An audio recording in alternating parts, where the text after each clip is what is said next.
Hello दोस्तों, मैं वीरू, आपको ऑनलाइन ट्यूटर। आपका बहुत बहुत स्वागत है वीरू द पॉलिटी ट्रैक पर। और हमेशा की तरह एक बहुत ही बेहतरीन टॉपिक लेकर आ चुका हूं। और आज का हमारा टॉपिक है क्लास ट्वेल्थ की चैप्टर 6। और चैप्टर 6 का नाम है संवैधानिक संकट, यानी नेशनल इमरजेंसी के बारे में हम इसमें पढ़ेंगे। इसमें बहुत सारे ऐसे टॉपिक्स हैं, ठीक है। जैसे कि जो देश में जो आपातकाल लगा था 1975 में, वो क्यों लगा था, तो आपातकाल लगाने के कारण पूछेगा। 1975 के जो आपातकाल लगाया गया था उसका परिणाम क्या निकला, ये पूछेगा, ठीक है। और ऐसे ही बहुत सारे क्वेश्चन हैं जो आपको इसमें क्लियर करना पड़ेगा, ठीक है। स्पेशली आपातकाल के बाद एक शाह जांच आयोग भी आता है, ठीक है। इसमें बहुत सारे टॉपिक है, तो इसमें कोशिश करूंगा कि मैं काफ़ी हद तक टॉपिक्स को मैं क्लियर करूं, ठीक है। थोड़ा सा टाइम लगेगा, लेकिन बहुत ही अच्छे अच्छे टॉपिक्स को मैं ऐड करने जा रहा हूं इसमें। और ये एग्ज़ामों में काफ़ी बार पूछा जाता है चैप्टर 6 से। और मुझे पता है कि क्लास ट्वेल्थ के स्टूडेंट के लिए चैप्टर 6 काफ़ी फेवरेट बना रहता है हमेशा के लिए, ठीक है। तो इसमें कुछ क्वेश्चंस हैं जो मैंने पुटअप किया हूँ, ठीक है। उसको थोड़ा सा देखिए, उसके ऊपर थोड़ा सा मेहनत कीजिए। इम्पोर्टेंट क्वेश्चन है जो आपको कवर करना चाहिए, ठीक है।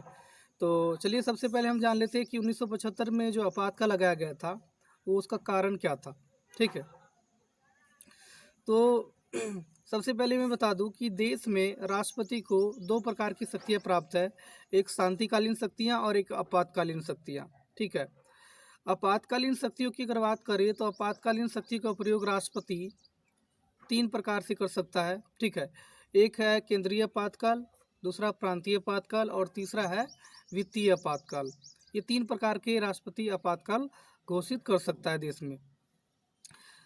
1975 की अगर बात करें, 25 जून 1975 की अगर बात करें तो 25 जून 1975 के दिन इंदिरा गांधी ने देश में फ़खरुद्दीन अली अहमद से कह करके और आपातकाल लगवाए थे। अक्सर कई बार क्वेश्चन में पूछा जाता है कि 1975 में आपातकाल किसने लगाया था। तो याद रखना, आपातकाल लगाने वाला तो राष्ट्रपति ही होता है, प्रधानमंत्री कभी भी नहीं होता है। लेकिन राष्ट्रपति प्रधानमंत्री और मंत्रिपरिषद के सलाह को मानने के लिए बाध्य होता है। तो इसलिए देश में आपातकाल लगाने का जो मेन बंदा होता है वो कहीं ना कहीं पीएम को माना जा सकता है। तो इंदिरा गांधी ने 25 जून 1975 को फ़खरुद्दीन अली अहमद को आपातकाल लगाने के लिए कहते थे, ठीक है। और आपातकाल लगाकर और देश में केंद्रीय आपातकाल यानी राष्ट्रीय आपातकाल घोषित करवा देते हैं। और 25 जून को आपातकाल लग गया। और 26 जून के सुबह सुबह की अगर बात करें, अगले दिन की ही बात अगर करें, तो 26 जून 1975 के सुबह सुबह इंदिरा गांधी ने प्रेस कॉन्फ्रेंस बुलाती है, ठीक है। और उस प्रेस कॉन्फ्रेंस में आपातकाल लगाने के कई सारे कारण बताती है। और वो कारण कई सारे हैं, ठीक है। एक तो इंदिरा गांधी ने खुद बताई थी, इस वजह से मैंने आपातकाल लगाई हूँ, ठीक है। और कुछ अन्य कारण भी है जो विशेषज्ञ जो थे राजनीति के, उन्होंने बताए थे। तो आपातकाल लगाने के निम्नलिखित कारण हैं और जो मैं अब नीचे समझाने जा रहा हूँ।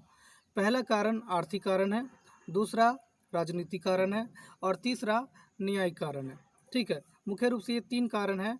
और भी कारण हैं, लेकिन ये तीन में काफ़ी अच्छे नंबर लेने के लिए आपके लिए, ठीक है।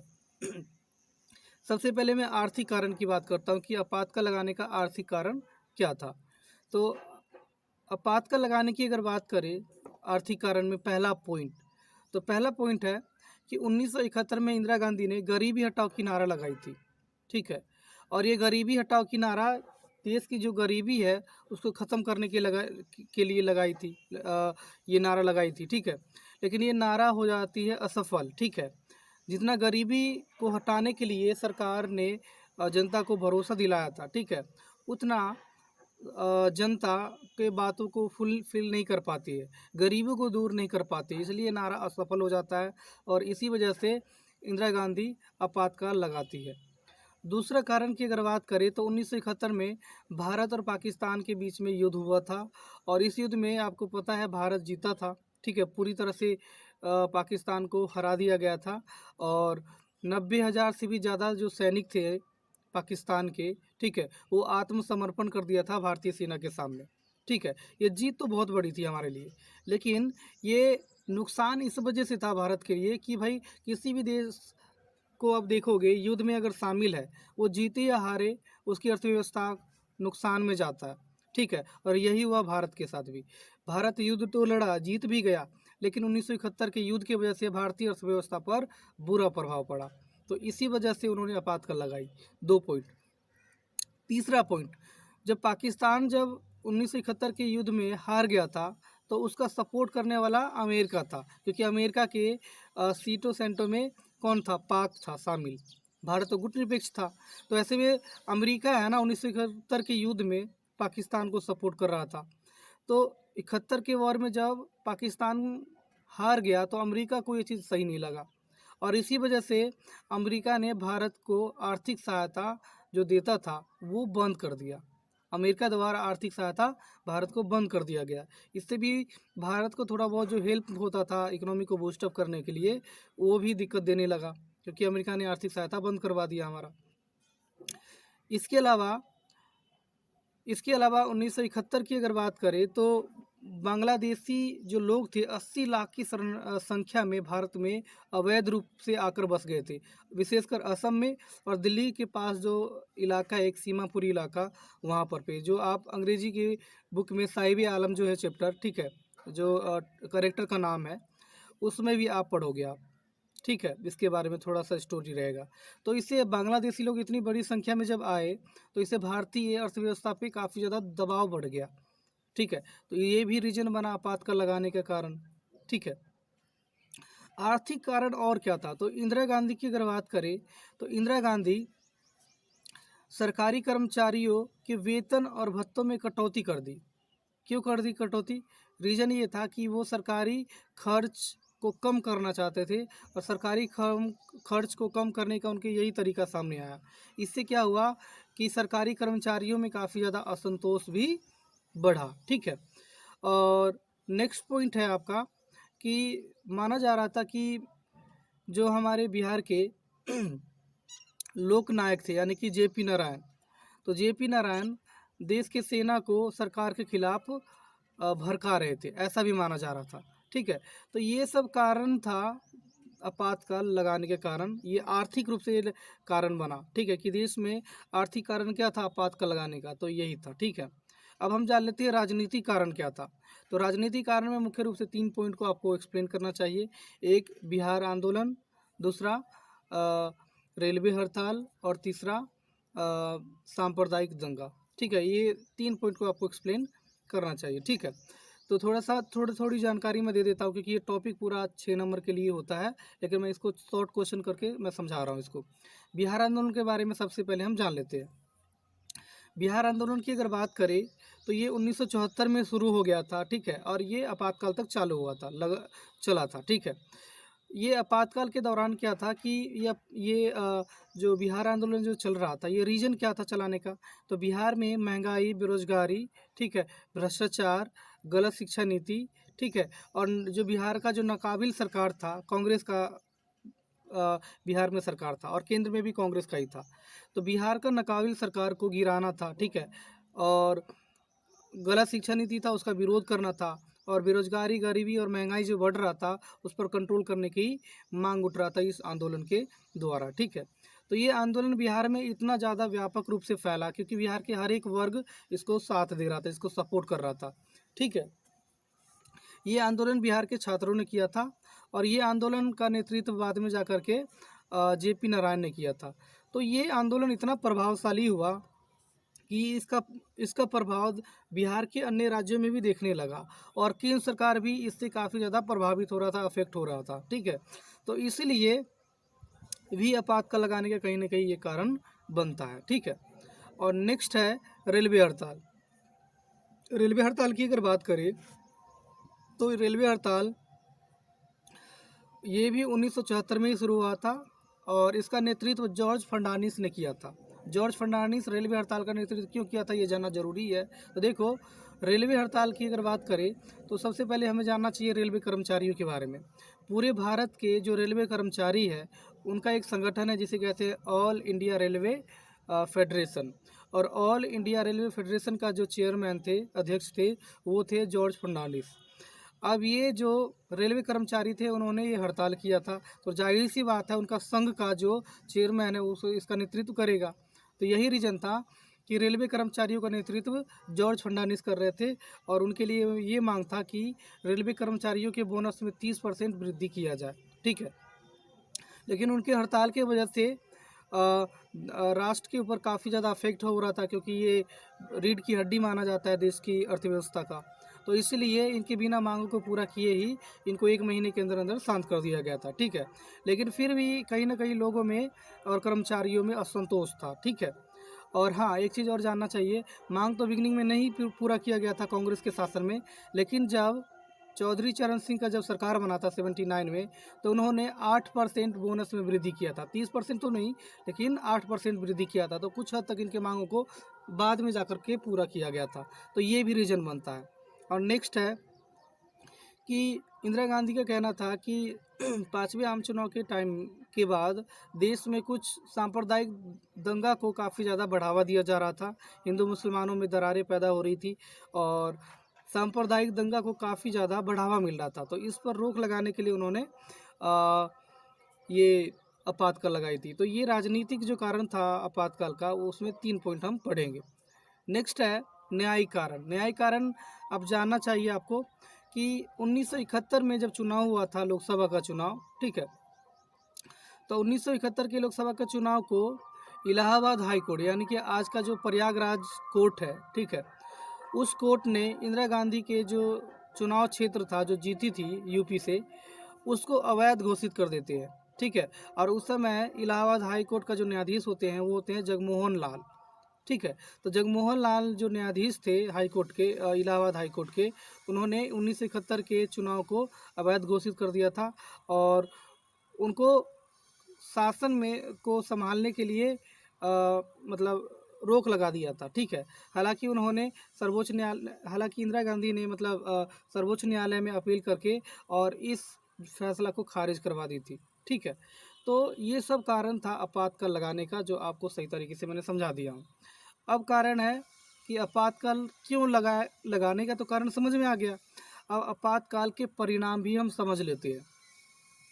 तो आपातकाल लगाने का परिणाम क्या था? तो आपातकाल लगाने का परिणाम, सबसे पहला परिणाम, पहले मैं पॉइंट्स काउंट करवा देता हूँ, ये ज़रूरी है। ठीक है, आपातकाल के दौरान लोगों के ऊपर काफ़ी ज़्यादा अत्याचार हुआ। क्यों अत्याचार हुआ? क्योंकि उनके ऊपर मतलब काफ़ी ज़्यादा मतलब उनके अधिकारों का हनन किया गया। ठीक है, और उनके ऊपर काफ़ी ज़्यादा मतलब लाइट सख्ती बरती गई थी, उनके अधिकारों को हनन किया गया था। ठीक है, और सबसे महत्वपूर्ण बात ये था कि जनसंख्या को कंट्रोल करने के लिए ज़बरदस्ती नसबंदी कार्यक्रम चलाया गया था। ठीक है, तो ये बिल्कुल ही अत्याचार वाला था। क्यों?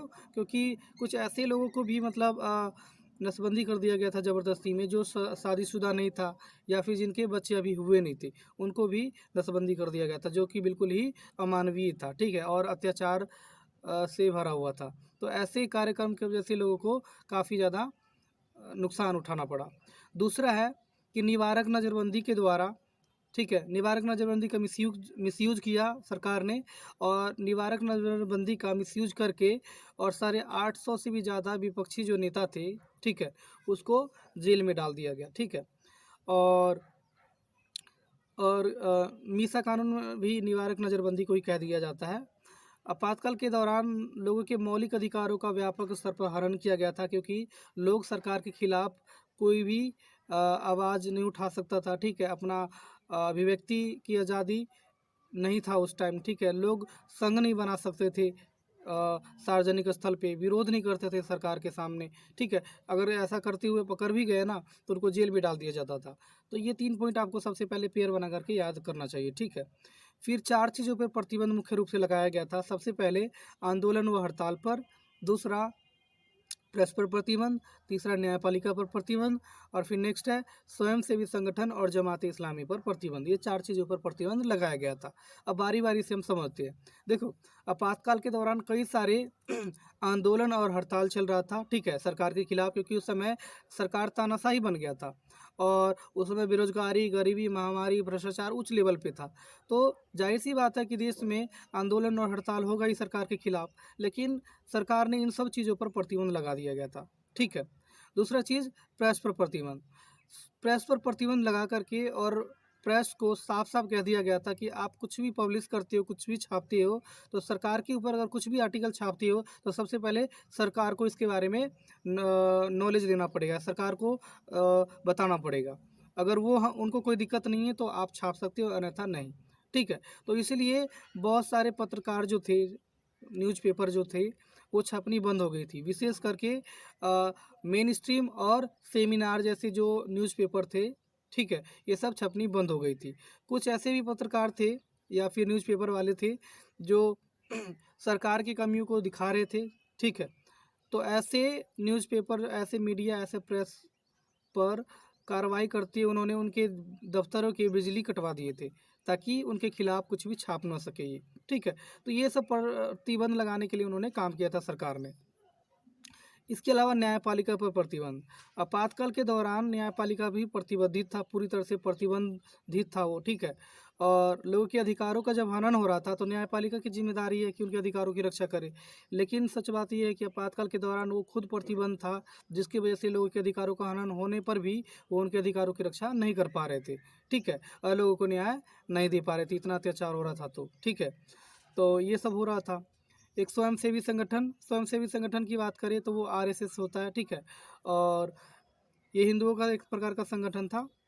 और एक जमात इस्लामी जो मुसलमानों का संगठन था, इस पर भी प्रतिबंध लगा दिया गया था। ठीक है, तो ये 4 पॉइंट जो है इसको पेयर बना के आपको याद करना चाहिए। नेक्स्ट पॉइंट है आपका कि सरकार ने कैसे अपने शक्तियों का मिसयूज किया। और ठीक है, तो स्पेशली मैं इसको 2 पॉइंट बनाऊंगा।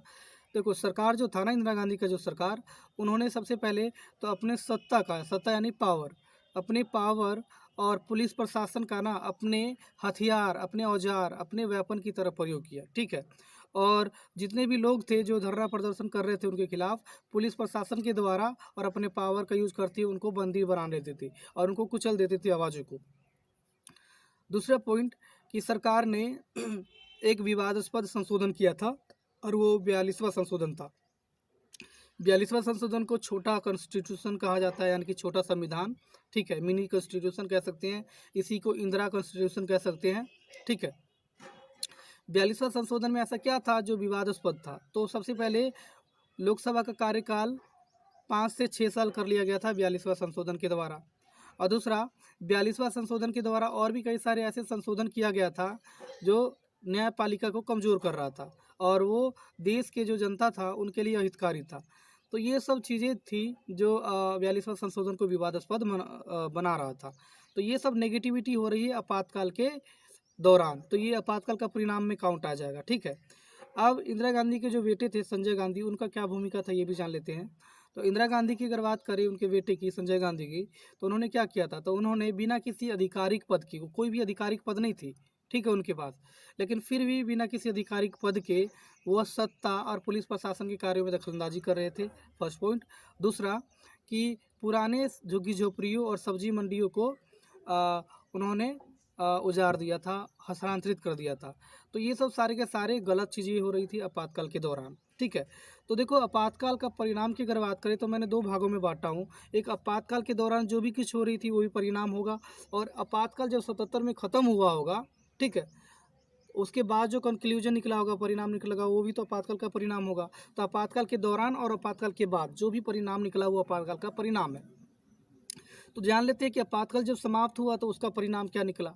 तो उस आपातकाल समाप्त होने के बाद पहला परिणाम ये निकला कि आपातकाल की जो कमियां थी ना, उसको दूर किया गया। आपातकाल की कमियां क्या था? तो आपातकाल की कमी ये था कि राष्ट्रपति है सिर्फ इंदिरा गांधी यानी कि पीएम के कहने पर ही आपातकाल लगा दिया था। ठीक है, अब व्यवस्था ये कह दिया गया है कि अब राष्ट्रीय आपातकाल तभी लगाया जा सकता है जब मंत्रिपरिषद, पूरा मंत्रिपरिषद, सिर्फ मंत्री नहीं, सिर्फ प्रधानमंत्री नहीं, पूरा मंत्रिपरिषद लिखित में राष्ट्रपति को सलाह देगा। ठीक है, तो ही राष्ट्रपति आपातकाल लगा सकता है। तो ये सुधार किया। दूसरा, लोग अपने अधिकारों और कर्तव्यों के प्रति जागरूक नहीं थे। आपातकाल खत्म होने के बाद वो सबक लिए और अपने अधिकारों और कर्तव्यों के प्रति जागरूक हो गए। लोगों को लोकतंत्र का महत्व नहीं पता था। ठीक है, आपातकाल के दौरान लोकतंत्र जब नष्ट होने के कगार पे था, तब उन्होंने लोकतंत्र का महत्व समझे। तो आपातकाल के बाद लोग लोकतंत्र का महत्व समझ पाए। नेक्स्ट, लोग है ना सरकार के कार्यों में रुचि नहीं लेते थे, अब रुचि लेना शुरू कर दिया। ठीक है। न्यायपालिका आपातकाल के दौरान लोगों के अधिकारों की रक्षा नहीं कर पा रहा था, अब वो सक्रिय हो गया लोगों के अधिकारों को रक्षा करने के लिए, लोगों को न्याय देने के लिए न्यायिक सक्रियता बढ़ी आपातकाल के बाद। ठीक है। और एक पॉइंट जो अभी भी चली आ रही है वो क्या, कि जो आपातकाल के दौरान जो सरकार था अपने सत्ता और पुलिस प्रशासन का औजार की तरह जो प्रयोग कर रहा था ना, वो सिलसिला आज भी जारी है। ठीक है। कुछ और पॉइंट्स है जो आपको पता होना चाहिए, जैसे कि आपातकाल जब 1975 में लगाया जा रहा था, ठीक है, तो ये कांग्रेस के अंदर ही कुछ ऐसे नेता थे जो नहीं चाहते थे कि देश में आपातकाल लगे, लेकिन फिर भी इंदिरा गांधी मनमानी ढंग से आपातकाल लगवाती है। ठीक है। जब आपातकाल समाप्त हुआ तो कांग्रेस के अंदर जो नाखुश नेता थे कि आपातकाल नहीं लगना चाहिए, वो कांग्रेस को छोड़ करके और विपक्षी दल में शामिल हो गए, यानी कि जनता पार्टी में शामिल हो गया। ठीक है। और सबसे बड़ा परिणाम तो एक और कह सकती हो आपातकाल का, कि पहली बार देश में केंद्र में, ठीक है, सरकार नहीं बनी कांग्रेस पार्टी का, और पहली बार विपक्षी दल का सरकार बना, सिर्फ और सिर्फ इमरजेंसी की वजह से, क्योंकि आपातकाल के दौरान कांग्रेस सरकार ने ऐसे काम किए थे जो जनता को बिल्कुल ही पसंद नहीं आया था, उनकी छवि को बर्बाद कर दिया कांग्रेस को। ठीक है। तो इसलिए पहली बार देश में विपक्षी दल का सरकार बना और पहली बार कांग्रेस की हार हुई। तो ये पूरा के टोटल क्या है, आपातकाल का कारण। ठीक है। और आप देख रहे होंगे कि आपातकाल लगाने के बाद जो मैंने परिणाम 5-6 पॉइंट बताया हूँ, ये क्वेश्चन किस क्वेश्चन का आंसर है अलग से, तो ये है क्वेश्चन एक आता है कि आपातकाल का सबक क्या है, आपातकाल से लोगों ने क्या सीख ली। जब ये क्वेश्चन आएगा ना तो इन्हीं 5-6 पॉइंटों को आपको एक्सप्लेन करना पड़ेगा। ठीक है। तो एक ही क्वेश्चन को याद करने से 2 क्वेश्चन हमें याद हो गया, आपातकाल का परिणाम याद रखो, आपको अपने आप ही क्वेश्चन याद हो गया, आपातकाल का सबक भी। ठीक है।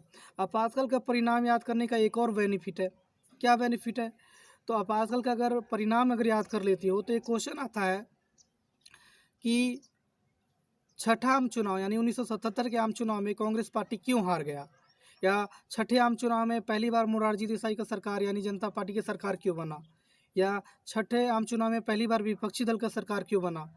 तो आपातकाल का परिणाम ही जो था ना, ठीक है, आपातकाल के दौरान जो छवि खराब हुआ कांग्रेस का, इसी वजह से कांग्रेस पार्टी हार गया और विपक्षी दल यानी कि जनता पार्टी जीत गया। तो यही क्वेश्चन है, आपातकाल छठे आम चुनाव पे कोई भी क्वेश्चन आ जाए, 1977 के आम चुनाव पर कोई भी क्वेश्चन आ जाए, आपको कांग्रेस आपातकाल का जो परिणाम था ना 77 के इमरजेंसी जो लगा था उसके जो परिणाम था, उसी परिणाम को सारा के सारा ऐसे एजिटी उतार देना है। ठीक है। तो ये मैंने बता दिया आपको।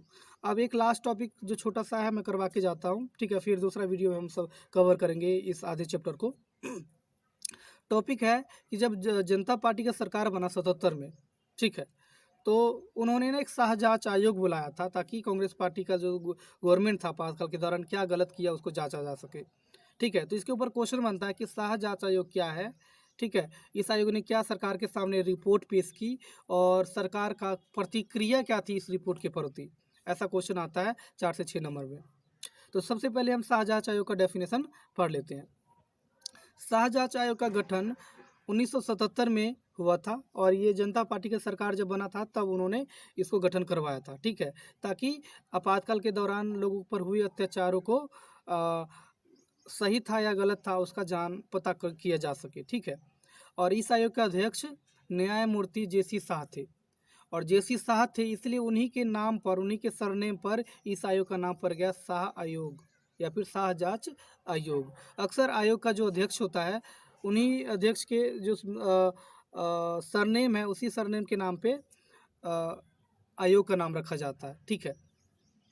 तो हमने कुल मिला के हमने शाहजांच आयोग का डेफिनेशन हमने पढ़ ली है। ठीक है।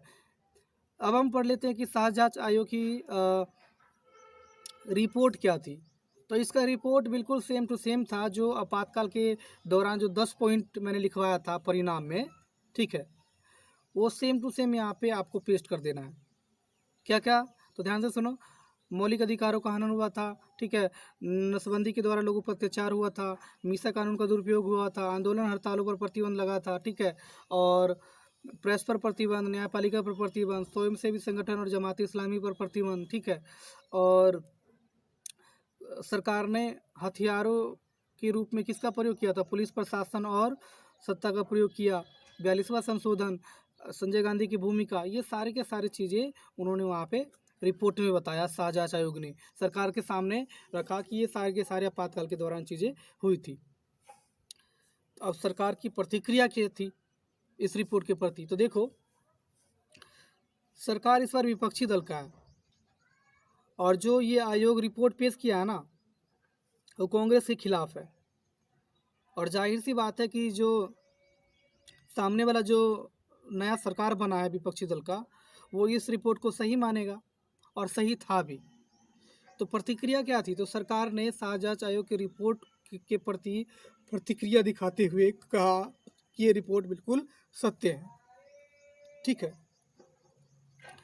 तो दोस्तों, वीडियो काफ़ी ज़्यादा लंबा हो चुका है, ठीक है। और कोशिश किया हूँ कि ये 3 टॉपिक छोटा छोटा, हालांकि बहुत बड़ा है, करवाया हूँ, काफ़ी फास्टली करवाया हूँ। अगर थोड़ा सा भी अगर कोई दिक्कत आया होगा तो प्लीज़ एक बार कमेंट में ज़रूर राइट कीजिएगा। अच्छा लगे तो प्लीज़ लाइक, शेयर, कमेंट और सब्सक्राइब भी ज़रूर कर दीजिएगा। और पार्ट 2 में बहुत इंपॉर्टेंट क्वेश्चन करवाने जा रहा हूँ। कौन सा क्वेश्चन रहेगा? तो वो क्वेश्चन रहेगा सर्जिकल मैंने बोल दिया, लोकतांत्रिक पुनरुत्थान। ये बहुत इंपॉर्टेंट क्वेश्चन है जो आपको करना चाहिए, ठीक है। बिहार आंदोलन, ठीक है, जो आपको करना चाहिए। बिहार आंदोलन अभी छोटा सा जिक्र मैंने किया था 3-4 लाइन में, ठीक है। तो ये सब सारे मेन क्वेश्चन हैं जो, और मुझे कवर करवानी है अभी भी। तो सेकंड वीडियो में करूँगा, ज़रूर आप उस वीडियो को भी देखिएगा और प्यार दीजिएगा। Thank you so much.